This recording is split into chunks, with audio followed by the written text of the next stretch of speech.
Deus criou alguns princípios, e os princípios que Deus criou, eles não podem ser quebrados. Existem algumas leis e princípios criados por Deus, como gravidade e tantas outras, que se tentarmos desafiá-las, nós vamos ter problemas com elas. E uma das leis criadas por Deus é a lei da semeadura. Deus estabeleceu que ações se tornariam sementes. E Deus estabeleceu que a colheita deveria ser, ou teria que ser, das sementes cujas quais nós plantamos. Quando eu era garoto, eu ouvia alguns jargões, e dentre eles era que quem semeasse vento colheria tempestade. Todas as vezes que nos posicionamos de uma forma equivocada, errônea, nociva, tóxica, eu não sei como você vai chamar, inevitavelmente, o tempo, ele vai te devolver o reflexo da semente que você plantou. Quando algumas pessoas vêm me pedir conselhos, eu digo para elas dizem: pastor, o senhor acha que eu estou certa ou eu estou errado? Muitas vezes eu digo: olha, infelizmente eu não tenho essa resposta tão precisa quanto você gostaria, mas eu posso te garantir que o tempo vai tirar sua dúvida. O tempo vai dizer se você tomou a decisão certa ou a decisão errada, porque ele vai te trazer de volta o reflexo ou a reação da semente que você estabeleceu. Eu tenho falado muito disso aqui no Projeto Recomeçar, uma igreja cuja qual nós temos um senso de responsabilidade da nossa vida muito grande, onde nós aqui entendemos que Deus, o Todo-Poderoso, Ele não vai nos abençoar, Ele já nos abençoou. Nós já somos abençoados. O grande problema é que Ele nos deu uma liberdade cuja qual nós temos muita dificuldade para gerenciar. Eu aprendi que todas as pessoas que tomam decisões assertivas, positivas e que têm resultados favoráveis e agradáveis, eles são admiradores profundos do livre-arbítrio. Ele acha que uma das coisas melhores que Deus fez no mundo foi dar a seus filhos o direito de escolha, porque o resultado dessas pessoas são positivos. Mas todas as vezes que alguém acaba tomando caminhos errados e sofrendo com os resultados de suas sementes, essas pessoas começam a julgar a Deus. Onde o Senhor estava? Onde eu sempre estive, no controle de todas as coisas, instruindo o povo como ele deveria agir. Ou seja, se os resultados são bons, glória a Deus. Se os resultados são ruins, o problema é dele. Eu quero mostrar para vocês hoje rapidamente 2 textos de pai e filhos. Nós falamos isso no nosso trabalho e nosso evento de homens, ontem e hoje. E eu quero te mostrar como as coisas funcionaram nesse ambiente bíblico e tirar dele algumas lições para a minha e para a sua vida. 2 Crônicas, capítulo 28.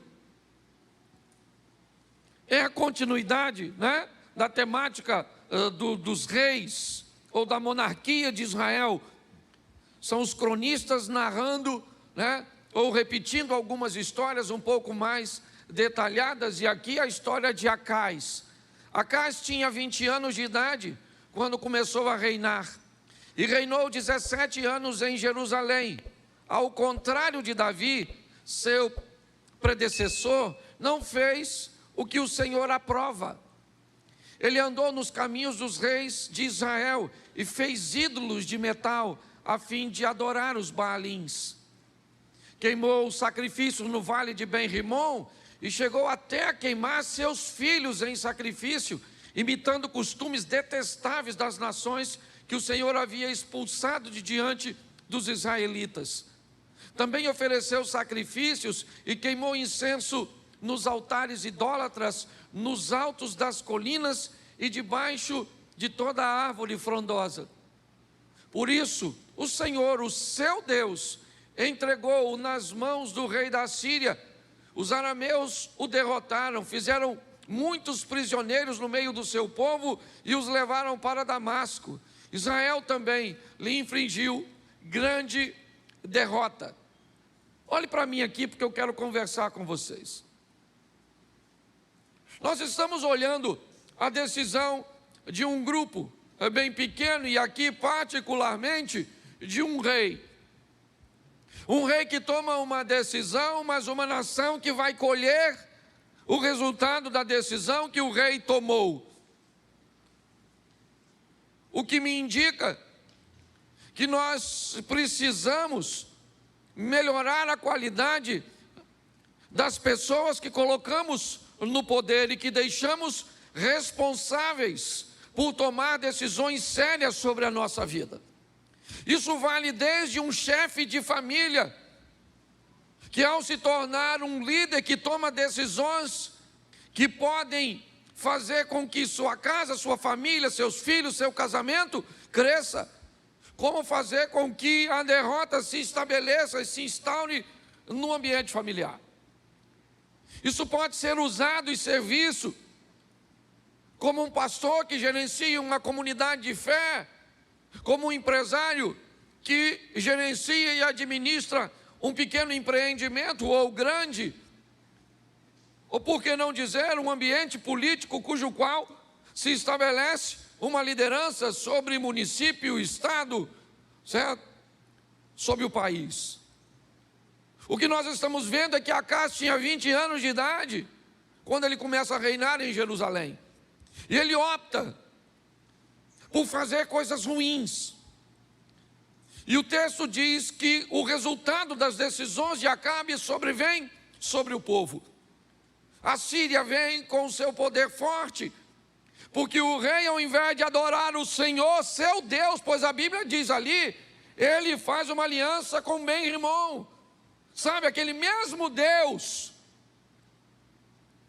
que o ex-leproso Naamã diz que nunca mais ia adorar, depois de ter conhecido Deus em Israel através de Eliseu, o rei de Israel olha e diz: já que eles estão ganhando, a Síria está ganhando, então eu vou trazer para cá e vou introduzir na minha vida a adoração a esse Deus. E isso traz um caos. Isso traz derrota, humilhação, escassez, tudo para o povo. Jerusalém está vivendo isso. E é debaixo disso que as coisas vão transicionar. Acás morre e seu filho Ezequias assume o governo. E agora o que Acás deixou de herança para Ezequias foi humilhação. Coloca para mim o primeiro versículo do capítulo 29, pois é lá que eu quero falar, mas eu precisava mostrar o pano de fundo. Esse rapaz chamado Ezequias, ele cresceu num ambiente de derrota. Ele cresceu num lar de humilhação. O ambiente que treina Ezequias não é um ambiente próspero, não é um ambiente de fé, não. Ezequias é alguém que tem todas as desculpas do mundo, talvez como você e eu, para justificar o nosso fracasso mediante que nós vivemos. Eu não sou um bom pai porque não tive um bom pai. Eu não sou um bom gestor porque não aprendi a ter uma boa gestão. Eu não consigo me relacionar com Deus porque a minha família não tem uma história de fé. Eu não consigo me manter casado, eu não consigo ser fiel porque na minha casa, de onde eu vim, eu cresci no meio da infidelidade. Quando nós olhamos para as heranças que nos deixaram, talvez elas sejam um forte argumento para que você se ampare, se escore, ok? Utilize como muleta essa desculpa. Ezequias também teria isso. A vida desse camarada tinha tudo para ser um caos.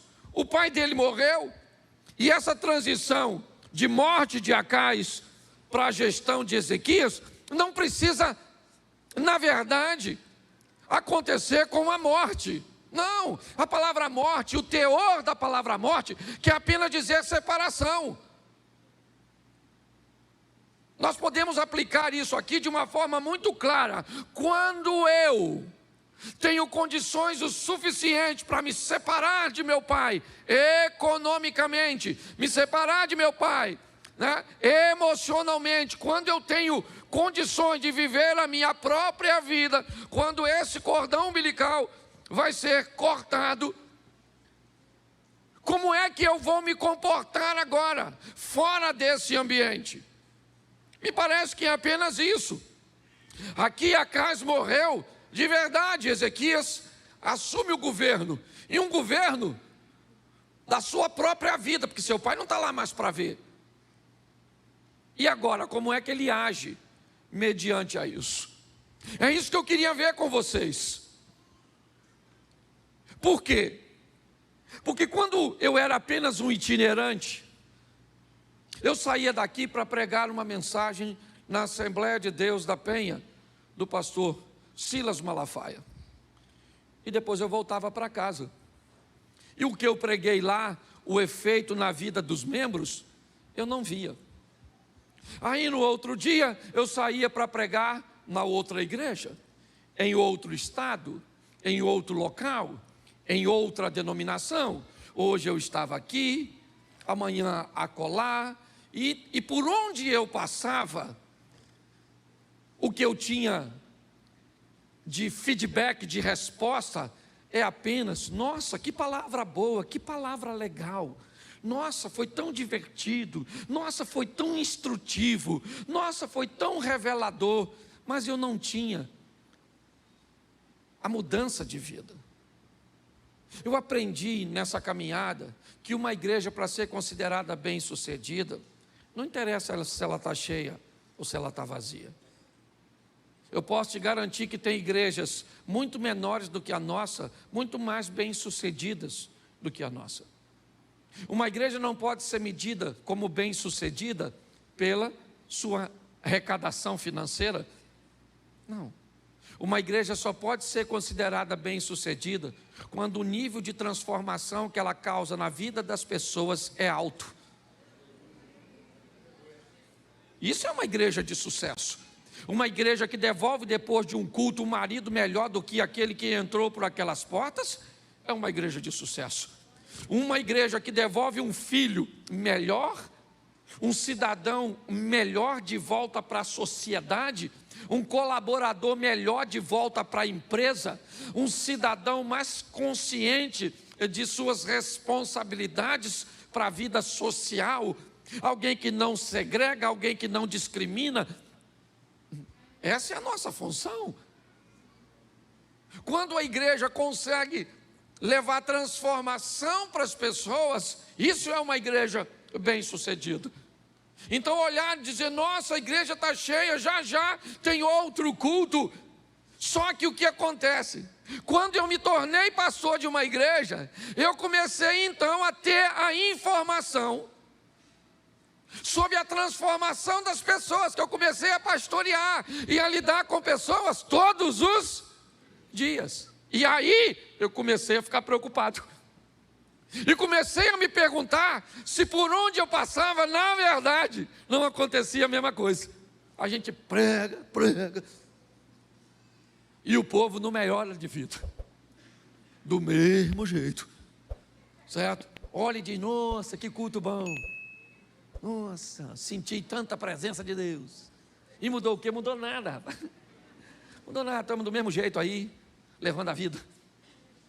Tem alguma coisa de errado. Sua vida tem que mudar, meu filho. E para ela mudar, o quanto mais rápido você tomar a responsabilidade e as rédeas dela, mais vai ficar fácil para você. Entenda que o maior eu quero ir numa reunião, que eu preciso de um profeta que me fale do futuro. Não venha para a igreja.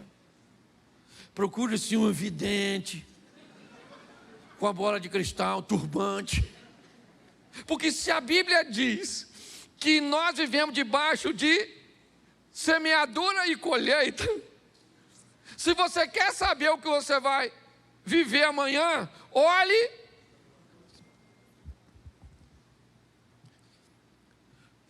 Você come muito hoje, emagrece ou engorda amanhã?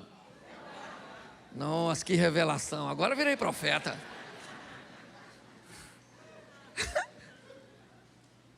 Se você gasta muito hoje, amanhã você está rico. Sim ou não? Você está endividado. Não, agora gostei dessas profecias, porque ficou fantástico. Porque tem gente cavando sua própria e botando a culpa no pobre, coitado do Satanás. Eu conheço gente que administra tão mal sua vida que o diabo não ousaria se aproximar de você.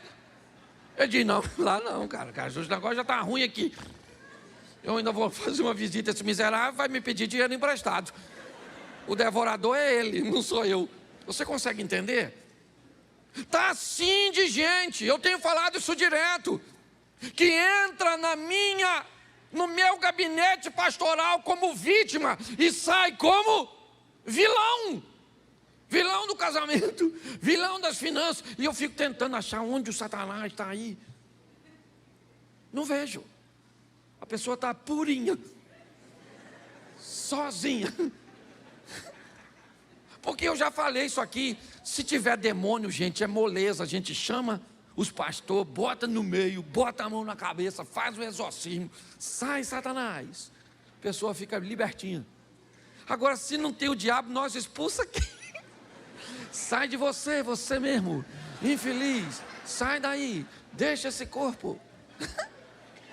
Não tem como, você está rindo, mas o assunto é muito sério. Então o que eu quero te mostrar rapidamente é que esse rapaz, ele tem 25 anos de idade. 25 anos de idade. E ele chega num ambiente muito ruim, cercado por inimigos poderosíssimos, líder de um povo sem autoestima, sem autoimagem, sem poder de reação, e grande parte deles idólatras. Ezequias é alguém que vai conseguir sobreviver e retirar recursos de onde os recursos não têm ou não existem.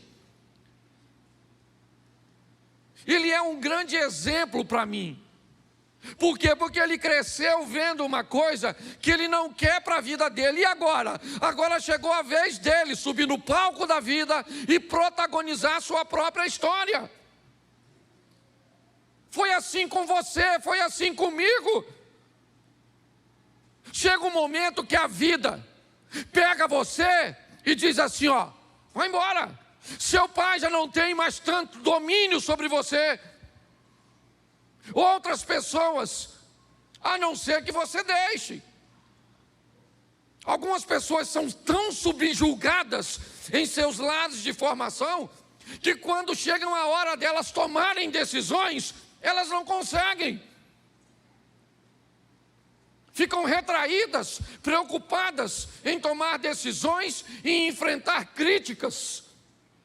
Vamos onde? Eu não escolho o local onde vamos, porque vai que quando eu chego lá, o lugar está ruim. E aí você vai dizer, por que você me trouxe? Eu não escolho de que jeito fica, por quê? Porque se alguém chegar depois e disser que esse contrabaixo não ficou bom aqui, ele é feio, todo mundo vai descobrir que ele só está ali porque eu decidi que ele estaria. Quando pessoas recebem uma formação desse tipo, elas chegam deformadas para decidirem, para subir no palco. Pessoas indecisas, preocupadas com o que os outros vão pensar, o que os outros vão falar, nunca escolhe nada, não tem poder de reação, são pessoas apáticas. E pior, quando algo é bem feito, essas pessoas se tornam sabotadoras, críticas de coisas que são excelentes, mas como não foi ela que resolveu e que fez, ficou feio. É assim que funciona. Famílias e pessoas estão sendo preparadas para viver. Esse camarada está aí, 25 anos de idade, começou a reinar e 29 anos reinou em Jerusalém. O nome de sua mãe era Abia, filha de verso 2. E ele fez o que o Senhor, tal como tinha feito. Quem era o pai dele? Mexa na memória aí, rapidinho. Quem era o pai dele? E a Bíblia está dizendo que ele fez o que? Davi. O pai dele era ruim, sim ou não? Sim ou não? E Davi era bom? Ele pegou o exemplo de quem? Porque Davi era? Porque quem escolhe a herança é quem toma posse dela. É você que escolhe. Uma herança só se torna, não interessa quem deixou. O que foi que sua mãe deixou de herança por ser um câncer que já matou a família dela toda? O que foi? Uma diabetes. Nossa, pastor. Tinha um tio que perdeu o pé, o outro perdeu a perna, o outro perdeu as duas. Que desgraça é essa? Pare e pense. Chegou a sua hora de viver a sua vida. A decisão é sua. O que o pai dele deixou de herança para ele é ruim. E ele disse, isso não é para mim, eu quero outra coisa. Esse cara vai mudar a vida dele, muito mais do que a vida dele. Ele vai mudar a vida da sua família, ele vai mudar a vida da sua nação. Porque ele, bota o verso 10 para a gente adiantar, porque esse primeiro culto é rapidinho. Pretendo, em algumas traduções está escrito assim, agora estou resolvido. Quem está com essa tradução aí? Você não tem nem Bíblia? Desculpa. Em algumas traduções, agora eu estou resolvido. Agora eu resolvi que eu vou ser casado para sempre. Agora eu resolvi que eu vou mudar minha vida com Deus. Agora eu resolvi que eu vou orar. Agora eu estou resolvido. Porque quem resolve muda de vida. E quem está na dúvida, deixa para o próximo culto. A vida desse camarada vai mudar, né? Melhorou, isso aqui. É outra tradução. Agora me tem vindo o coração. Agora eu estou... Gente, quando você decide, as coisas mudam. Mas eu aprendi uma coisa. Às vezes nós somos muito bons para resolver e para decidir coisa ruim. Você quer ver? Se alguém te faz mal, você fala assim, a partir de hoje, risquei você do meu caderno. A pessoa saiu do seu caderno quando? Naquele dia. A partir de hoje, vou ler a Bíblia. Amanhã, estou com sono. Se for para decidir coisa boa, aí a vida não muda. E está assim de gente orando. Gente, por favor, eu sou pastor. A Bíblia diz, orai sem... Ore, meu filho, ore, mas ore de dia, ore de madrugada, ore. Mas deixa eu falar uma coisa para você, oração não muda sua vida.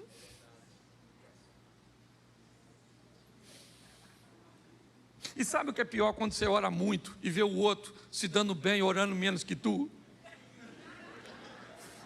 Dá uma raiva dele, dá uma raiva de Deus, dá uma raiva de todo mundo. Fica com raiva até do diabo, que nem ora.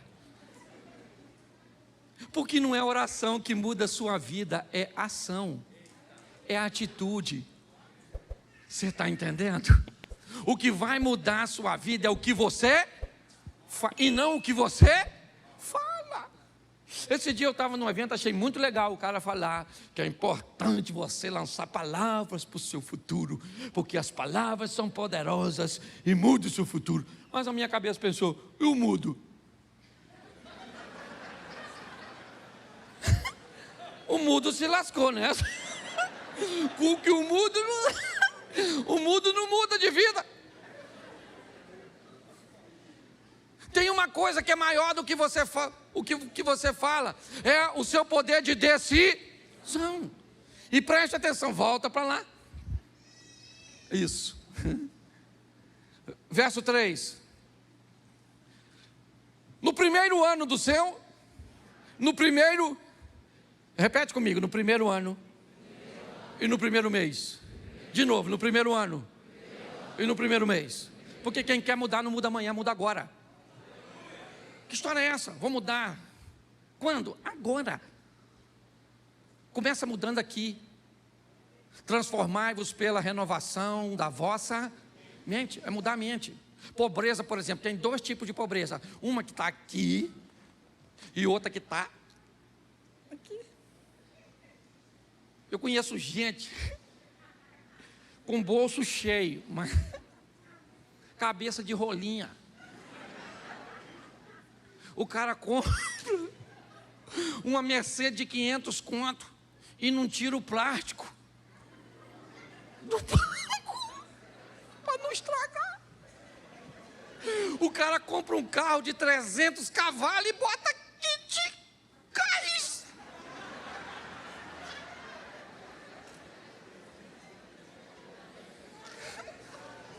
Você perdeu o ânimo de pregar? O bolso dele está cheio, sim ou não?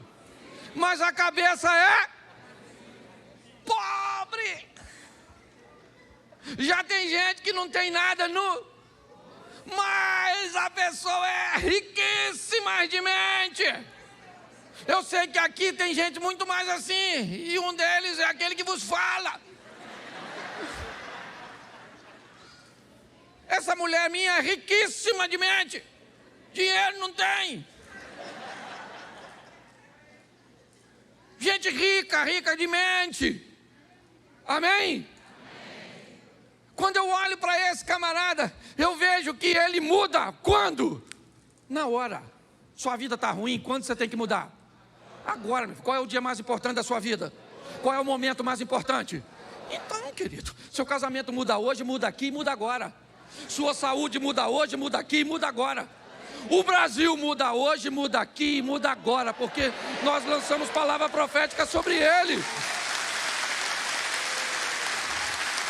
Quando nós olhamos para isso, o que ele fez com as portas da casa do Senhor? Ele fez o quê? Ele abriu porque o pai dele quebrou e fechou. Verso seguinte. Trouxe os sacerdotes e os levitas e os ajuntou na praça. Sacerdotes que o pai dele tinha desempregado e ele empregou. O pai do Ezequias apagou uma lâmpada aqui, Ezequias. O pai de Ezequias fechou uma porta aqui, Ezequias. O pai de Ezequias despediu os sacerdotes que Ezequias contratou. Quando? No primeiro ano, Então, uma coisa muito importante é você olhar para a sua vida hoje, seja qual for, emocional, material ou espiritual, e descobrir se ela está no nível que você deseja, ou se o que você tem hoje é uma realidade, mas que ainda não é seu ideal. Pois é você que decide. Se você quer empoderar o diabo, você tem todo o direito. Você tem todo o direito. Você diz o poder que Ele tem sobre a sua vida. Pastor, mas isso é possível? A Bíblia diz que era possível fazer isso com Jesus. A Bíblia diz que quando Jesus entrava na cidade de Nazaré, Ele não podia fazer muitos milagres lá. Por que é que Jesus não podia fazer muitos milagres em Nazaré? Porque Nazaré inibia o poder de Jesus? É lógico que não. É porque como Jesus cresceu em Nazaré, para Nazaré muitas pessoas viam Jesus como uma pessoa comum. Jesus era poderoso em qualquer lugar, mas quando Ele estava perto de pessoas que achavam que Ele não tinha poder porque se tornava comum, inevitavelmente ali não podia acontecer muita coisa. É você que determina que poder o Senhor tem na sua vida, na sua casa, nos seus negócios. É você, é um nível de intimidade que você deseja estabelecer com Ele. Ezequias é alguém que o que ele está fazendo é o seguinte: ele olhou para a vida dele e disse: eu não quero isso para mim, e eu não quero isso para o meu povo, para o povo que agora eu me tornei rei. Meu pai morreu. Meu pai hoje vive noutra casa, noutra vida, está separado de mim. Sabe? Hoje eu peguei agora e estou vivendo a minha vida, mesmo que eu more ainda embaixo do mesmo teto, mas chegou a hora de eu assumir a minha responsabilidade. E é isso que ele está fazendo. Ele está fazendo o oposto. Coloca aí, depois você lê em casa, não dá para ler tudo, verso 5. Olha o que ele está dizendo, levitas, ouve levitas. Ó levitas, santificai-vos agora, santificai a casa do Senhor, Deus de vossos, e tirai do santuário isso. Quem levou para o santuário a imundícia? Os pais. O que ele está dizendo é o seguinte: se os nossos pais erraram ou não, seria bom se eles tivessem acertado. Talvez o acerto dele me colocasse numa vantagem, mas isso não foi verdade. Eu cresci numa família disfuncional. Eu cresci num ambiente que não foi tão favorável. Tá bom, querido, tá legal. Você viveu num ambiente de escassez, num ambiente de violência doméstica, num ambiente de abuso sexual. E tá bom. A gente já sabe disso. Isso não é um privilégio só seu, não. Só que passou. Chegou a sua vez de subir no palco da vida, e a caneta que escreve o teu futuro não está na mão do seu pai, está na mão do Senhor dos Exércitos. É isso. Então não adianta. Ezequias olha para isso e ele está dizendo: vamos tirar do santuário. Vamos para o Novo Testamento para ficar fácil de colocar isso. Deus não habita em templo feito por mãos de... Se aqui o santuário que tem imundícia era o templo, hoje o santuário que tem imundícia é a nossa mente. Remova a imundícia. Por quê? Verso 6. Agora ele começa a dizer o motivo. Porque os nossos pais, eles transgrediram. Eles fizeram o que era mal aos olhos do Senhor, nosso Deus, e o deixaram. Desviaram o rosto do tabernáculo do Senhor e lhe viraram as costas. Verso 7.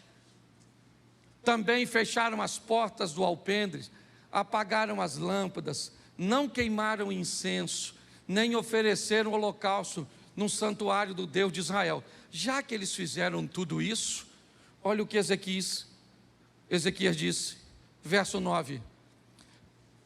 Isso. Volta no 8, por favor, perdão.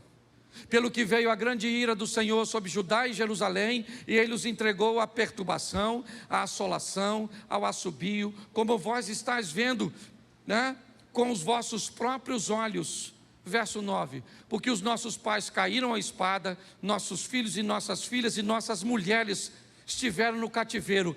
Agora olha o que ele diz no 10 de novo. Agora me tem vindo ao coração que façamos um concerto com o Senhor Deus de Israel, para que se desvie de nós o ardor da sua ira. Coloca o 11. Agora, filhos meus, não sejais negligentes, pois o Senhor vos tem escolhido para estar diante dele, para o servirdes, e para queimar, e para ser de seus ministros, e para queimar de incenso. Presta atenção. O povo estava tão envolvido no caos, que o caos fazia parte deles.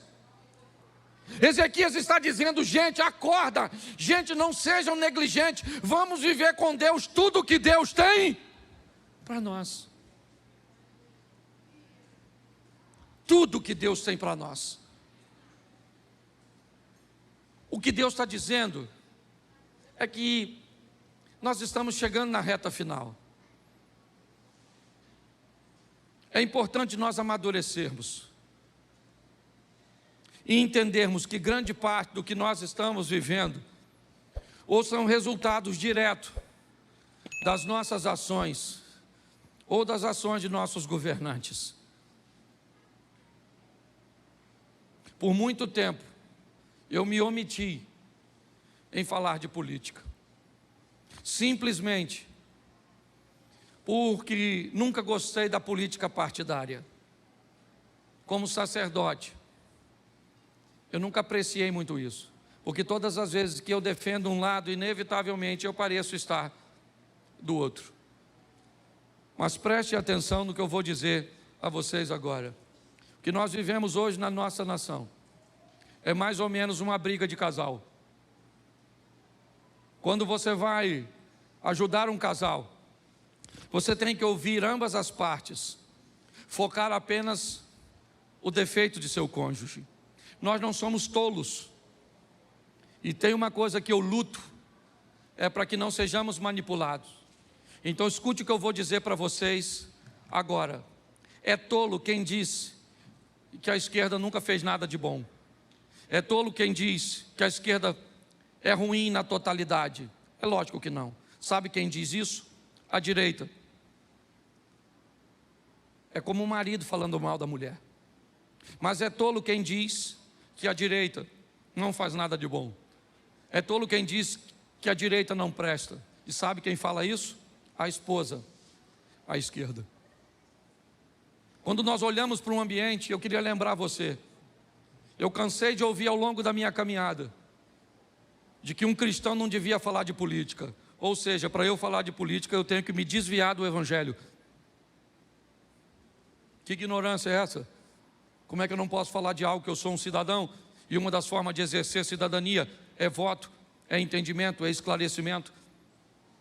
Eu cansei de ouvir pessoas dizerem que eu não devo falar de política.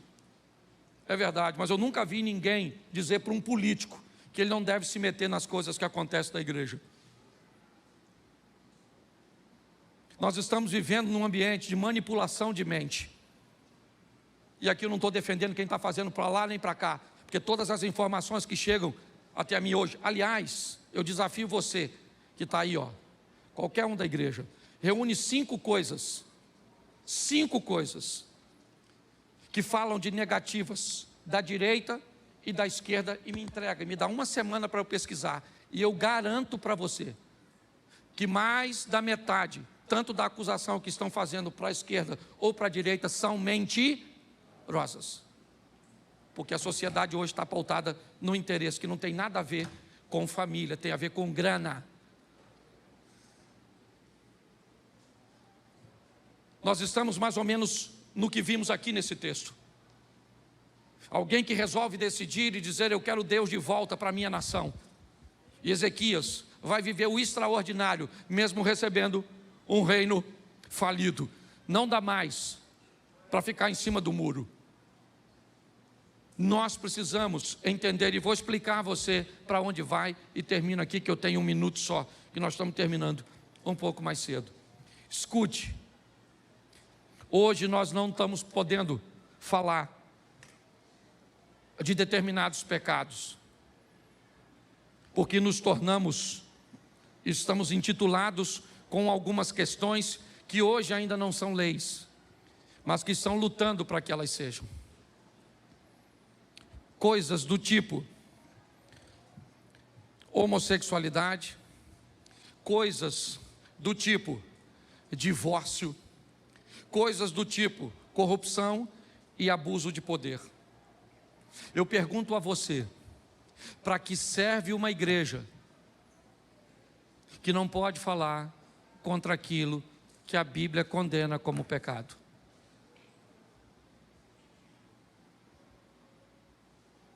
Pare e pense. Não estou colocando você contra nada. O que eu quero é que você raciocine. O que eu quero é um país. Eu amo minha nação. Eu amo. Eu nunca imaginei que eu amava tanto o Brasil como eu amo. Como eu gosto do lugar onde eu estou inserido, como Xerém. Eu amo. Nós estamos tendo a oportunidade de lutarmos. Pastor, mas está escrito na Bíblia, vai tudo se cumprir. E o que é que a gente pode fazer? Pelo amor de Deus. Pelo amor de Deus. Pela Bíblia a gente morre lutando. É assim que funciona. Eu vou lutar pela família. Eu vou lutar pelo meu neto, pelos meus filhos, pela igreja. Eu vou lutar pelos valores bíblicos. É isso. É só isso. Como Ezequias, resolva. Dobre seu joelho. Não é pedir para um homem. A guerra não é isso.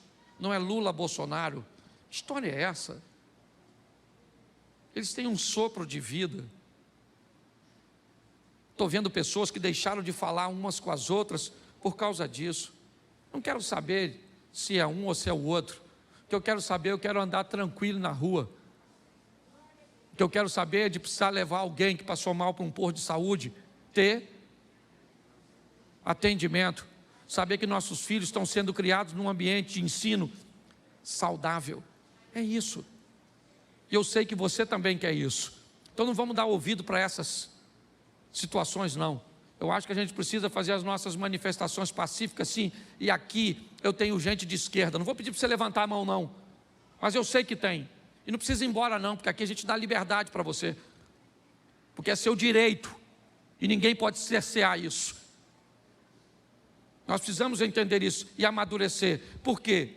Porque a nossa família é o futuro. Olhe para os países onde a igreja foi erradicada. Se você tem filho, quem aqui está intencionado? Se você tivesse intencionado, tem um filho que quer que ele estude, você quer que ele estude onde? Na Venezuela? Em Cuba?